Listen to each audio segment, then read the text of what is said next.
El Instituto Mexicano de la Radio presenta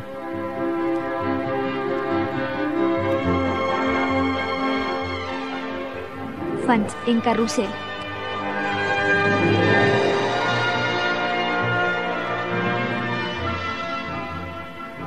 Un programa literario con René Avilés Fabián.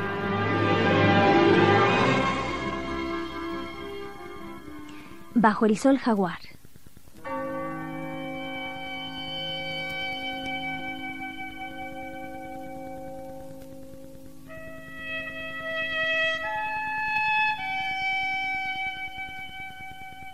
Oaxaca, se pronuncia Oaxaca.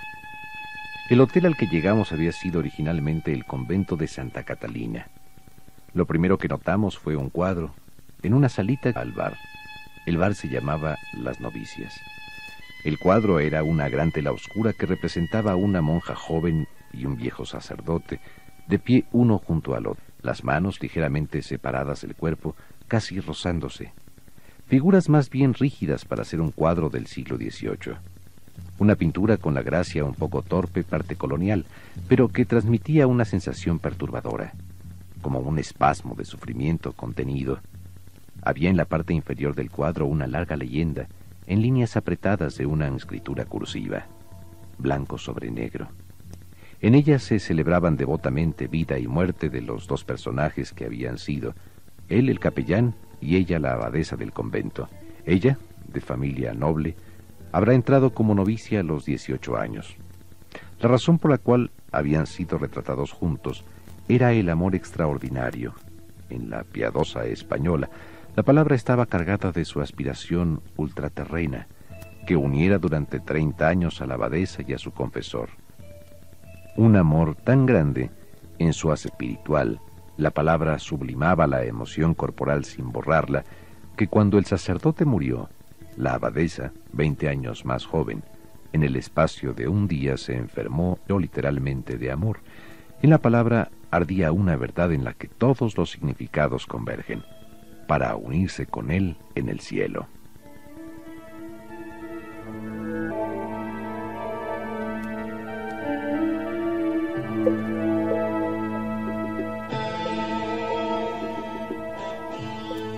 Olivia, que sabía mejor español, me ayudó a descifrar la historia, sugiriéndome la traducción de alguna expresión oscura.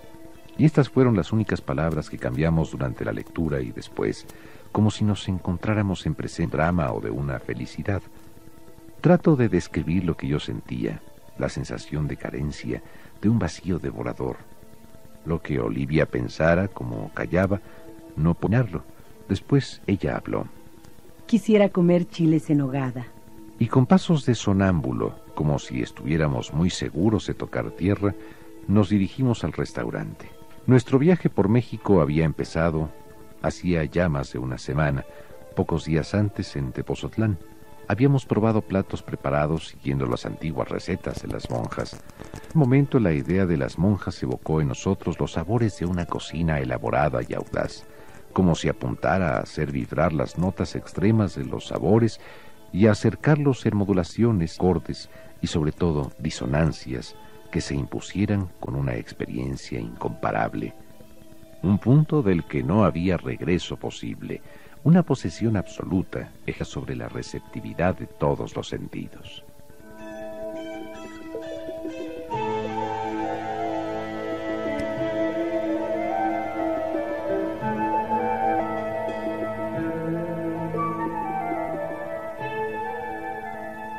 Buenas noches, bienvenidos a Fantasías en Carrusel. Qué bueno que nos acompañan.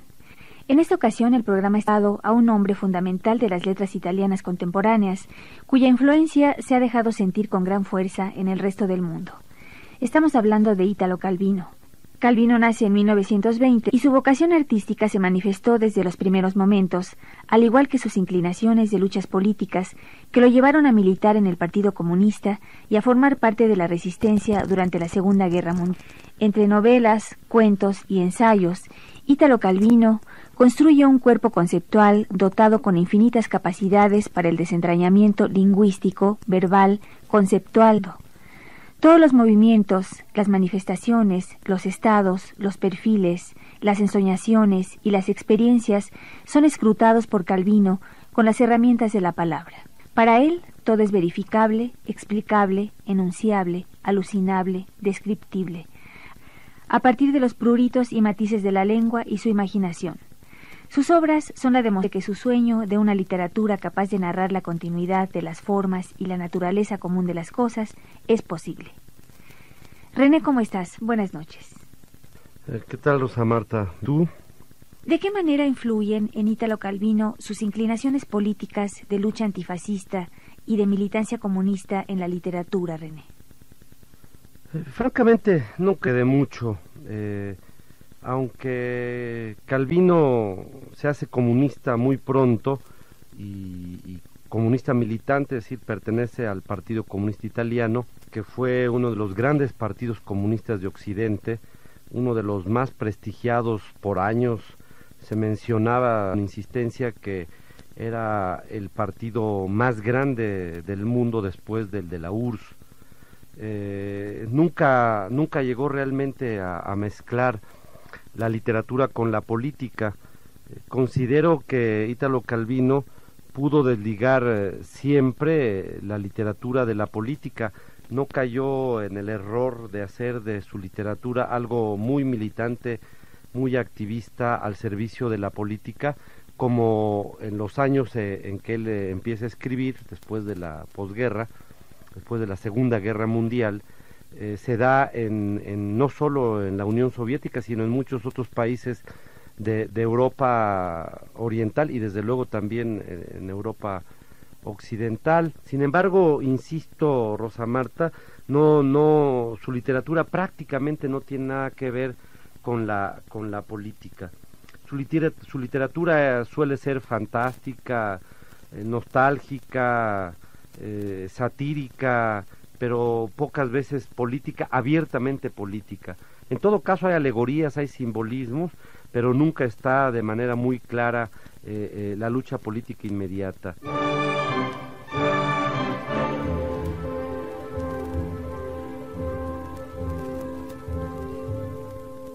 Olivia había observado que platos como esos presuponían horas y horas de trabajo, y antes una larga serie de experimentos y perfeccionamientos. ¿Pero esas monjas se pasan los días en la cocina? Me imagino vidas enteras dedicadas a la búsqueda de mezcolanzas de ingredientes y variaciones de dosajes, a la atenta paciencia combinatoria de un saber minucioso y puntual. El amigo mexicano que nos acompañaba y nos informaba de todo, nos explicó que las monjas tenían sus criadas, una multitud diligente e infatigable de ejecutoras. Las monjas solo tenían que idear y preparar, comparar y corregir recetas que expresaran sus fantasías encerradas entre aquellos muros, fantasías además de mujeres refinadas y ardientes, introvertidas y complicadas, mujeres con necesidades de absoluto, con lecturas que hablaban de éxtasis y transfiguraciones, martirios y suplicios, mujeres con exigencias contradictorias en la sangre, genealogías en las que la descendencia de los conquistadores se mezclaba con la de las princesas indias o de las esclavas, mujeres con recuerdos infantiles de frutas y aromas de una vegetación suculenta, densa de fermentos, aunque crecida en aquellos soleados altiplanos.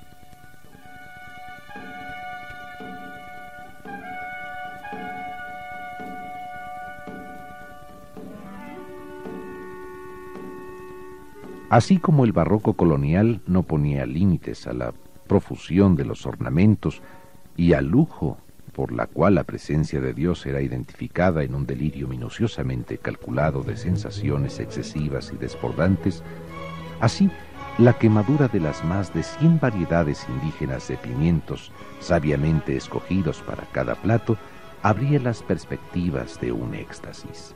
¿Sientes? ¿Es el cilantro? ¿No sientes el cilantro? En la mitad de la masticación, los labios de Olivia se demoraban hasta detenerse casi, pero sin interrumpir del todo la continuidad del movimiento. Era una concentración especial del rostro que observaba en ella durante las comidas. Esta necesidad que Olivia tenía de envolverme en sus emociones me era muy grata, porque me demostraba cuán indispensable era yo y cómo para ella los placeres de la existencia eran apreciables únicamente si los compartía conmigo. Solo en la unidad de la pareja, pensaba, nuestras subjetividades individuales se amplían y completan.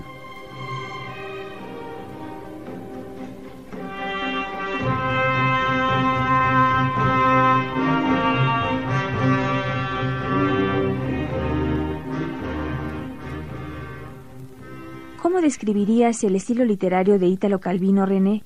¿Cuáles serían sus antecedentes? ¿Por qué un relato sobre México? En términos generales, la literatura de Calvino es de buen humor, de tonos poéticos. No cabe duda que es un renovador de la literatura de su país. Temáticamente recurre a la historia, como por ejemplo en el ciclo Nuestros Antepasados, que incluye 3 novelas. A mí son las que más me han interesado, lo que más me ha llamado la atención, que son El varón rampante, El Vizconde desmedido y El caballero inexistente. Por ejemplo, El varón es una reconstrucción del siglo XVII y principios del XVIII. Entonces esto indica que Calvino se introduce, se mete al terreno histórico y lo logra realmente con una mezcla, insisto, de buen humor y de sarcasmo.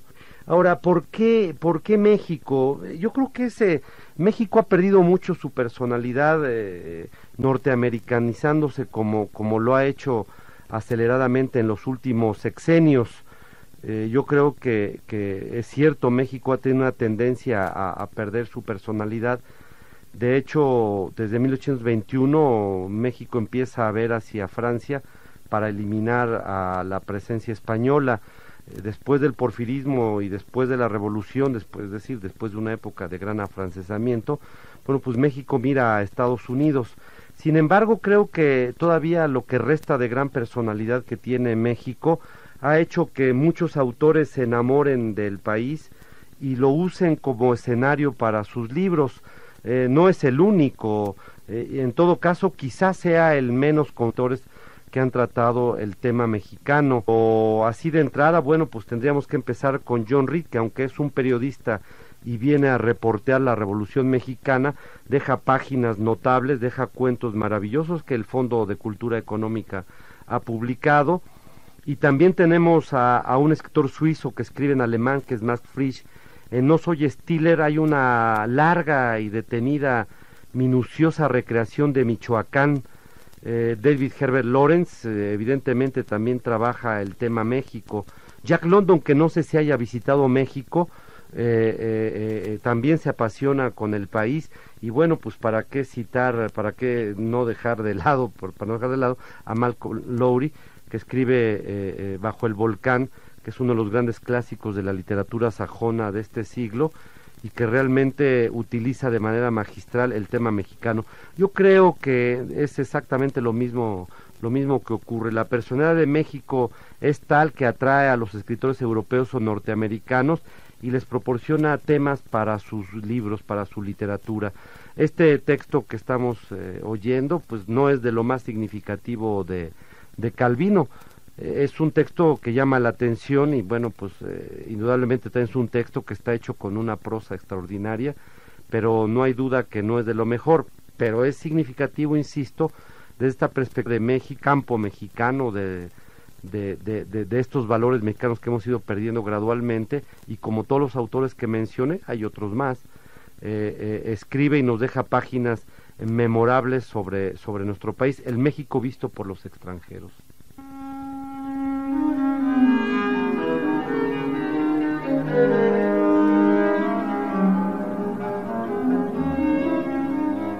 Los primeros días esperé que el ardor creciente del paladar no tardaría en transmitirse a todos nuestros sentidos.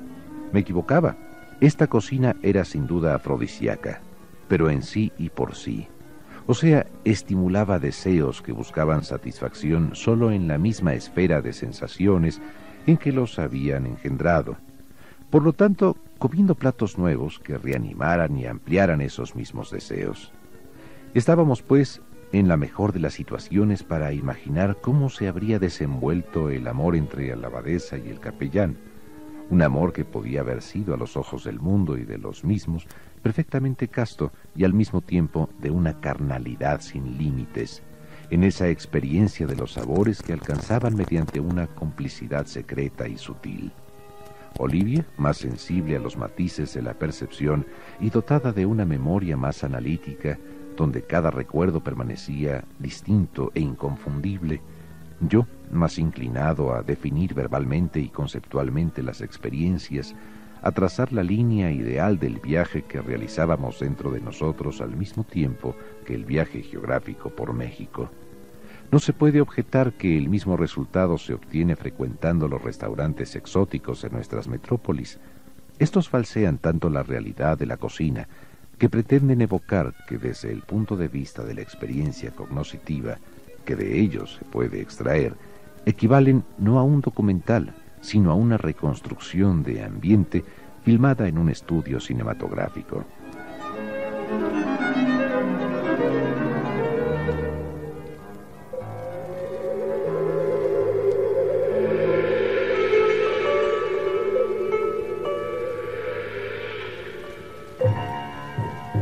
Olivia había escuchado historias de sacrificios y de ritos, de formas antiguas de vida y comportamientos sociales antes de la conquista, pero siempre tenía aquella pregunta a flor de labios.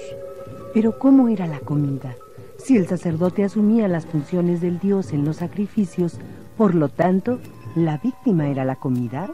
Nuestro guía decía que solo el guerrero que había capturado al prisionero sacrificado podía tocar su carne. Pero esa carne, para comerla, la cocina sagrada, el modo de prepararla, los sabores, ¿se sabe algo de esto? Le dijeron que había ciertas reglas, que la comida no se podía ingerir sin una ceremonia especial por los honores merecidos, por respeto a los dioses. La carne que no se puede comer por comer, como otros alimentos cualquiera, y el sabor era extraño, dicen. Tal vez había que esconder ese sabor, había que convocar todos los sabores para cubrir ese sabor. Pero los sacerdotes sobre la cocina no han dejado nada escrito, no han transmitido nada. Tal vez aquel sabor asomaba de todos modos, aún en medio de otros sabores.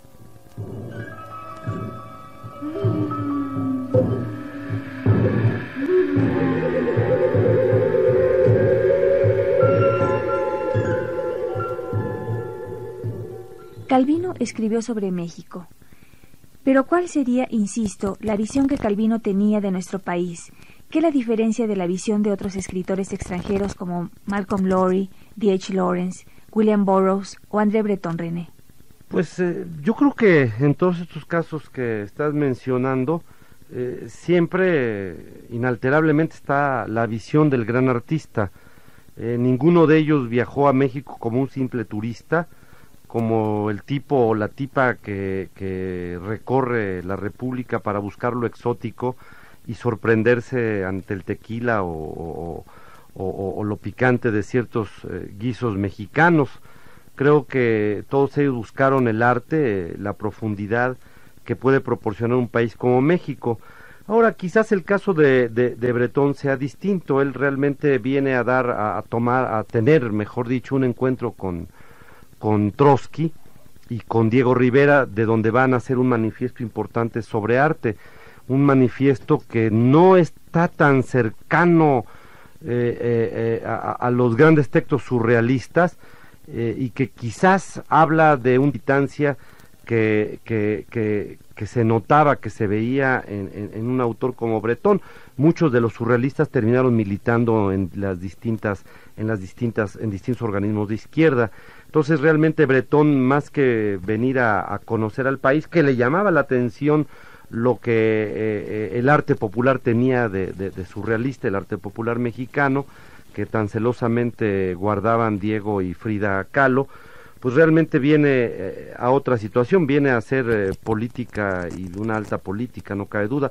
Pero creo que en el caso de Calvino sí hay una intención, no como la de Malcolm Lowry, pero sí la de apreciar un país que brinda francamente temas insospechados.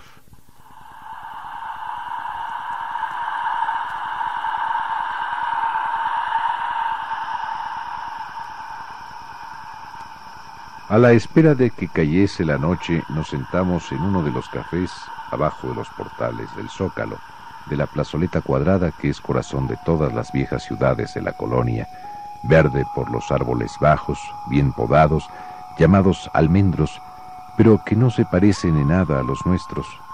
Los banderines de papel y las banderolas que saludaban al candidato oficial hacían todo cuanto podían por comunicar al Zócalo un aire de feria. Las buenas familias de Oaxaca paseaban por la plaza. Los hippies norteamericanos esperaban a la vieja que les vendía el mezcal. Yo dije, tal vez hemos llegado al fin de los tiempos. El sol se ha cansado de salir. Cronos, sin víctimas para devorar, se muere de extenuación. Las épocas y las estaciones se han trastornado.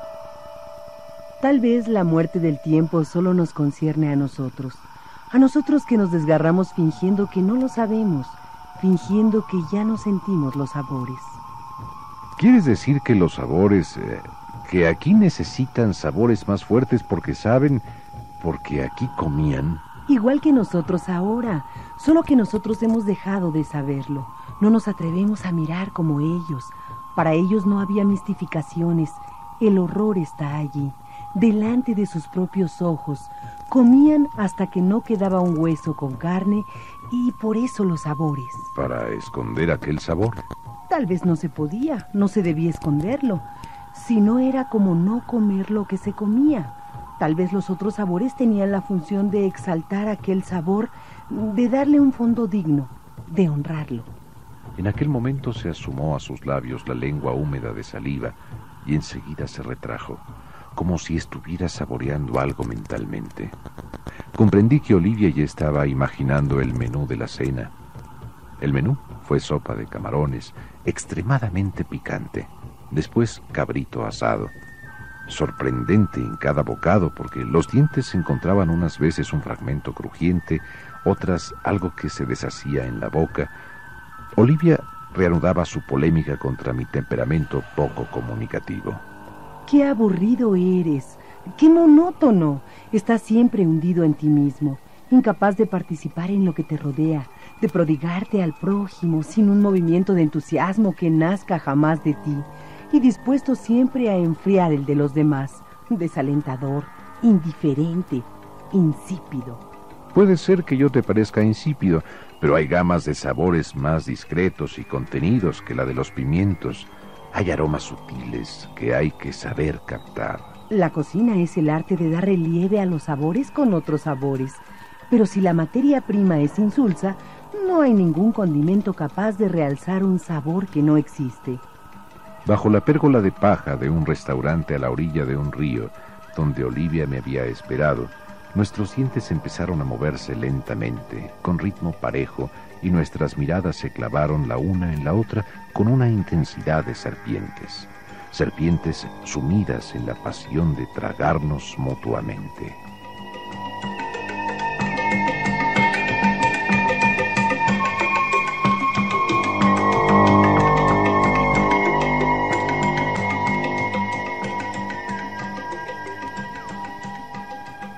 En su último libro, 6 propuestas para el próximo milenio, Calvino sostiene un juicio sobre la idea de la levedad, en donde dice, si quisiera escoger un símbolo propicio para asomarnos al nuevo milenio, optaría por este, el ágil, repentino salto del poeta filósofo que se alza sobre la pesantez del mundo, demostrando que su gravedad contiene el secreto de la levedad, mientras que lo que muchos consideran la vitalidad de los tiempos, ruidosa, agresiva, piafante y atronadora, pertenece al reino de la muerte, como un cementerio de automóviles herrumbrosos.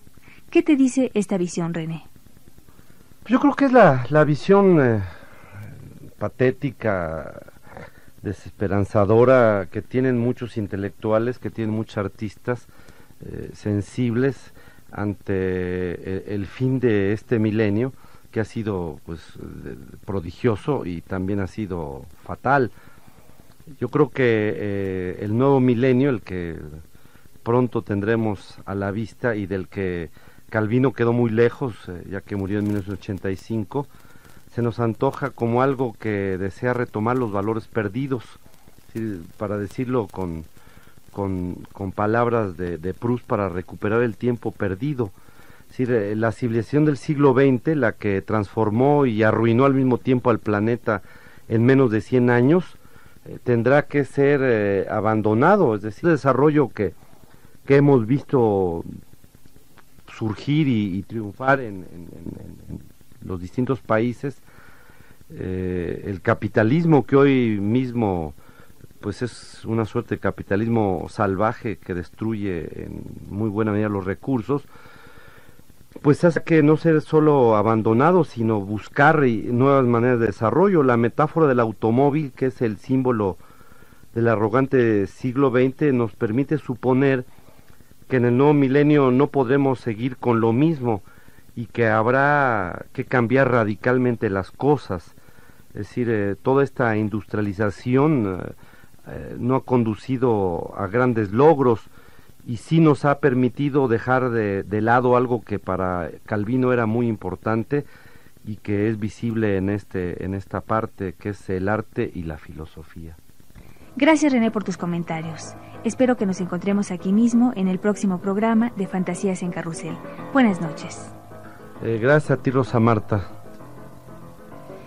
Por ahora nos despedimos de ustedes, que amablemente nos escuchan, no sin antes invitarlos a que sigan nuestras transmisiones y a que se aproximen a la obra de este espléndido autor que es Ítalo Calvino, de entre cuya bibliografía destacan El varón rampante, El sendero de los nidos de araña, Los amores difíciles, El cuervo, 6 propuestas para el próximo milenio y Bajo el sol jaguar, de donde se tomaron los textos escuchados a lo largo de la emisión.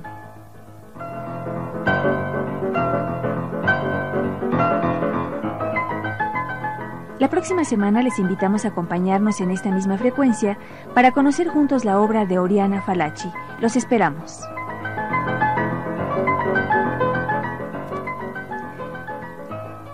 En la realización de este programa participamos en los controles técnicos Alfonso Espinosa, guión Jairo Calixto Albarrán, musicalización Francisco de la Fuente, narración Federico Engels, voz Patricia Solís, asistencia de producción Hernán Nájera e Isaías González, producción Gabriela Morales Aceves.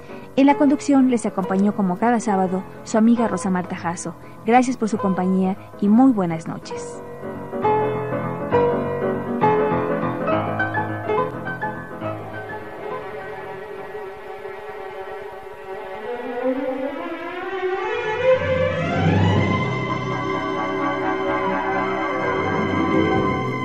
El Instituto Mexicano de la Radio presentó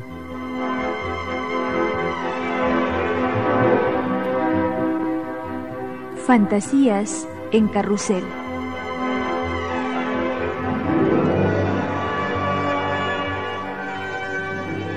Un programa literario con René Avilés Favila.